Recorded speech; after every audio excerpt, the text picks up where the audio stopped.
4 astuces pour arrêter d'être débordé. C'est ce qu'on va voir dans cette vidéo. Peut-être qu'en ce moment, vous avez la tête littéralement sous l'eau. Peut-être que vous avez l'impression que la vie passe à une vitesse pas possible, que vous n'avez pas le temps de profiter de l'instant présent, des choses qui vous tiennent à cœur. Et vous inquiétez pas, c'est ce qu'on va voir dans cette vidéo. Donc, prenez des notes.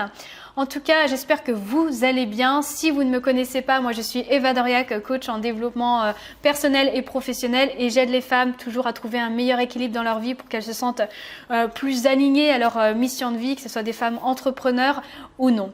En tout cas, si vous voulez aller aussi plus loin, je vous invite fortement à télécharger la formation de 4 jours juste en dessous la vidéo Vie ta lumière pour libérer votre plein potentiel. Et on verra dans toutes ces vidéos comment vous pouvez atteindre vos objectifs, comment vous pouvez avoir de nouvelles croyances, de nouveaux états de pensée, comment vous pouvez créer de nouvelles relations et comment vous pouvez manifester ce qui vous tient à cœur dans votre vie pour être plus heureux, plus confiante et croire en vous. Et puis si tous ces sujets de vidéo vous tiennent à cœur, eh bien vous pouvez vous abonner à ma chaîne YouTube pour ne rien louper. Donc, 4 astuces pour arrêter d'être débordé. Passons tout de suite à la première astuce.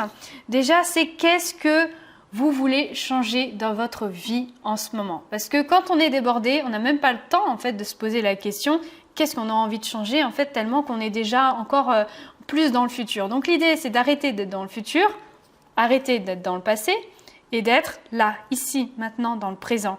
C'est comme si vous voyez, vous étiez dans un film, vous courez de partout, hop, vous prenez la télécommande et hop, vous mettez sur pause et vous prenez un stylo, un papier et vous vous dites ok, maintenant qu'est-ce que j'ai besoin de changer dans ma vie, qu'est-ce qui est important pour moi par rapport à mes valeurs, à mes besoins, à mes forces, qu'est-ce que là j'ai envie vraiment de changer. C'est, je pense, la question la plus importante. Faites une liste, pourquoi pas, ça peut être une chose à changer, ça peut être 10 choses, mais vraiment essayez de faire une liste de qu'est-ce que vous avez besoin de réajuster, de changer, de modifier en fait dans votre quotidien. Et du coup là on va passer tout de suite à la deuxième astuce. Justement, si vous n'arrivez pas à trouver pour l'instant de réponse par rapport à ça, que vous êtes encore un petit peu dans le flou tellement que vous avez été trop débordé, eh bien c'est encore une fois de prendre un temps pour vous et de faire un zoom en fait, de dézoomer plutôt votre journée type tout simplement. C'est-à-dire, je vous invite vraiment à aller dans un lieu calme, de prendre encore une fois une feuille et un stylo, de fermer les yeux et de visualiser sans jugement bien sûr, parce que là il n'y a pas question de jugement ou quoi que ce soit, mais juste d'être neutre et de se dire ok, à quelle heure je me lève le matin, qu'est-ce que je fais le matin, qu'est-ce que je fais le midi, qu'est-ce que je fais l'après-midi, qu'est-ce que je fais le soir, de voir un petit peu sa journée.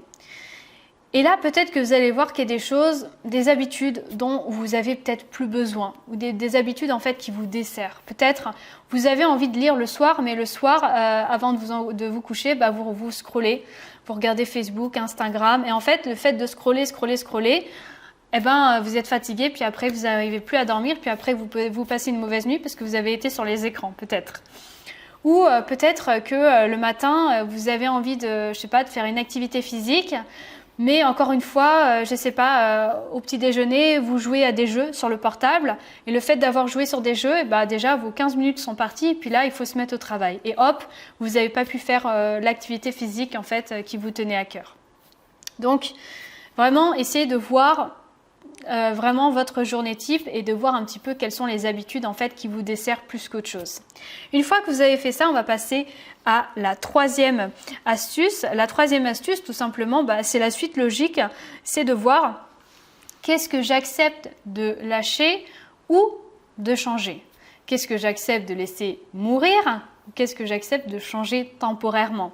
Par exemple, je sais, par exemple, si le matin je fais des jeux sur mon téléphone, je vais peut-être lâcher cette habitude parce que je sens que ça me dessert et que moi, j'ai envie de faire un petit peu de yoga le matin. Je peux me dire que je lâche cette habitude temporairement parce que rien n'est figé et que, heureusement d'ailleurs, la vie est en mouvement, donc on a envie de nouvelles choses ou on peut revenir sur des anciennes habitudes, mais pourquoi pas de se faire un petit test sur une semaine, par exemple, une semaine, franchement, en soi, c'est court. Et ça passe vite. et de se dire ok, bah dans ce cas-là, je vais essayer de lâcher cette habitude et de mettre autre chose à la place, ou rien même, hein. On peut aussi ne rien faire pour avoir un temps tranquille pour soi, pour souffler aussi, hein. C'est bien aussi de ne rien faire, mais en tout cas, de se dire qu'est-ce que je peux lâcher. Aussi, ce que j'aime bien dans le fait de changer, c'est par rapport à notre niveau d'énergie, hein, parce qu'on se connaît. On sait un petit peu comment on réagit émotionnellement, physiquement, énergétiquement, mentalement. Et moi, je ne sais pas vous, mais moi, par exemple, le matin, je sais que j'ai beaucoup plus d'énergie que l'après-midi. Et le matin, je vais beaucoup plus pouvoir facilement me concentrer sur des choses, pouvoir être focus ou pouvoir être plus créatif que en fin de journée. En fin de journée, j'ai plus de batterie et il faut juste me laisser tranquille. J'aime bien marcher dans la nature, cuisiner, faire des choses qui me demandent pas vraiment de réfléchir plutôt que le matin. Et en fait, ce que j'avais vu pour moi avec une coach, c'est que je sentais bien qu'il y avait des choses le matin que j'arrivais pas à faire.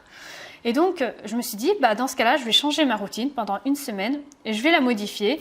Et le matin, comme j'ai besoin de me concentrer sur mes créations de contenu, etc., je vais aller dans des cafés. Ça va me donner plus d'énergie plutôt que de faire ça en fin de journée. Et j'ai vu que ma routine, elle avait complètement changé. Et après, voilà, après à vous de voir si ça vous convient ou si ça vous convient pas. Mais osez expérimenter, osez tenter en fait tout simplement de nouvelles choses. Une fois, je savais que j'avais envie de faire un cours de couture dans la semaine. Et j'ai décidé de tenter d'en faire un et depuis j'ai gardé ce cours parce que j'ai senti que ça me reliait à ma créativité et je savais que la créativité, en tout cas manuelle, ça me manquait depuis longtemps.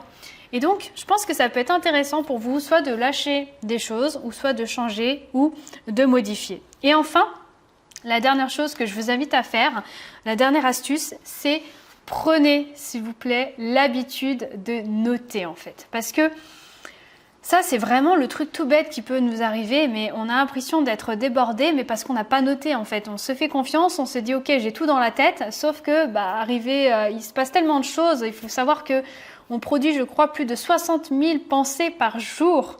Et donc en fait, ça nous dessert plus qu'autre chose en fait de ne rien noter parce que finalement on accumule tout en fait dans la tête et nous les femmes on est bien connues pour penser énormément.